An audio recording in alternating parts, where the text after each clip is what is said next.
This is a story of how I got stuck on a Hawaii shelf off the coast of Oahu for 3.5 hours and hardly moved an inch. The story starts with me obviously wanting to do the swim from Molokai to Oahu, which is a marathon. It's a 42-kilometer swim. I got my team together and I spent 5 years preparing to do the swim. I practiced everything, I read everything I could about people who'd done the swim before. To fast forward, we get to the island, we fly to the start, we start swimming, we swim through the night, and we get to this point about 6 kilometers from the end. So I've swum 38 kilometers already. I've got 6 kilometers to go. At that point, I was on the track to break the record for the swim, which was 12 hours, under 12 hours. And I was flying. I was going at 23 minutes per mile, which is 1.6 kilometers, which is pretty fast if you look at your average swimmer for mid-mile. Most swimmers like to aim for under 30 or under 25 minutes. Your elite swimmers will do it under 20 minutes. So I was doing 23 minutes per mile for 38 kilometers up until that point, and I was flying and having a fun time, and all of a sudden I hit this current. And basically what it is this shelf underwater that the depth of the water changes from 700 meters to 70 meters, and that creates a lot of turbulence and upwelling. But on top of that upwelling and turbulence, which is always there, we hit it at the change of tide. So the current was extremely strong that day and at that time when I hit it. Because I had no sense of relativity, I was in the open ocean, I was in moving water, nothing in my mind had really changed. About 500 meters before we hit that shelf, John pulled me aside and said, "We're about to hit a bit of a rip, you just have to put your head down and swim through it. It's not too long, you can do it." So that shelf was about 1 mile long. Okay. So I was like, oh, okay, that's fine, I can do it. I've swum through rips before, thinking it would take me maybe 10 minutes to get through. So I start swimming, and I'm swimming, and I'm happy, and I'm doing my thing, and I have a feed, and I start to see that John is starting to get freaked out. He's trying to have a conversation to Ivan, the boat captain from Hawaii, over me. I'm in the middle, John's in the kayak here, the boat is over there, and they're having this two-way conversation. I'm still swimming. I can see Sarah's watching. She looks pretty relaxed. Bobby, the other kayaker, is pretty relaxed. And Ivan and John are having this two-way conversation, and I can see John's not happy. But I'm like, and I see John's trying to pull me over to like speak to me, and I don't want to know. So I just put my head down and swim. I'm like, I don't want to hear from John. I'm just going to swim.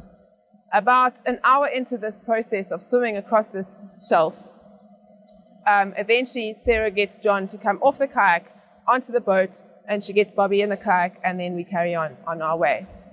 So now I'm like, okay, there's a problem. There's an argument happening. It's not great. I'm not happy because they're not happy.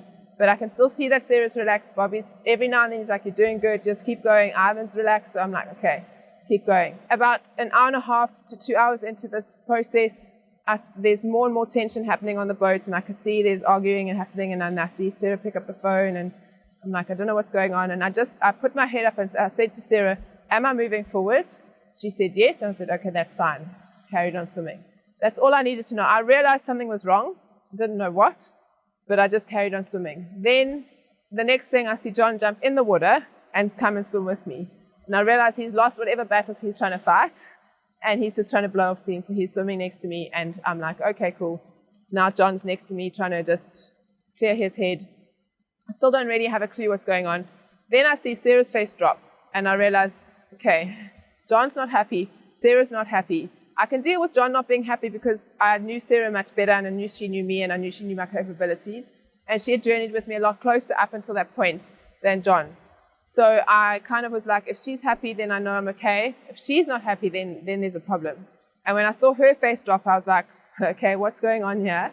But Ivan and Bobby were still pretty relaxed and upbeat, and they were like, just keep going, just keep going. So I was like, I'm just going to keep going. So I carried on swimming, and about half an hour later, which is now 3.5 hours later, I see Sarah jumping up and down and cheering and getting all excited, and everyone's clapping, and I'm like, I've done something right. And I put my head up, and they were like, you made it through, you're good. And I didn't know any of this at the time. I knew there was something going on, but afterwards, when you hear the story from John and Sarah, you'll realize that was 1 mile of shelf that it took me 3.5 hours to get through. And it was a huge accomplishment to do so. And the thing that kept me going was a few things. One was I had read about a guy in the build-up to the swim called Adam Walker. He's an open water swimmer who's done all the 7 oceans, channel swims. So he had done that Hawaii channel, and his channel swim had taken him almost 24 hours. And in the story of how he told it, and he ended up finishing at a different beach, but he was like, it's not over till it's over. And that was going in my head the whole time. It's not over till it's over. I have put everything on the line here. I've trained for 5 years. I've fundraised to get myself and my team here. I'm not going back there unless someone pulls me out of the water. Like, I have to finish this. So for me, it wasn't an option. At one point during that little section, John stopped me and he said, before you think of giving up, how much have you got left in the tank? And I just looked at him and I was like, what do you mean? I'm not giving up. And I said, whatever it takes. And I think John was blown away by that comment. But yeah, for me, it wasn't an option to give up. I had to finish, and it wasn't finished until I was finished. I didn't know how far I had to go. I just knew I had to keep on swimming. And I was feeling fine. I was happy. I was singing songs in my head, and I was feeling strong in the water. So it was helpful that I was in a good space mentally and I had done my research. But those are the things that it helps you to get across is doing research, having the right team, having the right mindset, and just doing it one stroke at a time. You'll get there. It's a temporary discomfort. It's a temporary hurdle, and eventually get through. So that's my version. John and Sarah have a slightly different version, but I hope you enjoyed the story. If you have any questions you want to ask me about my experience on the shelf, you can comment in the section below, and I'm happy to fill you in more details and answer any questions you have. Thanks for watching.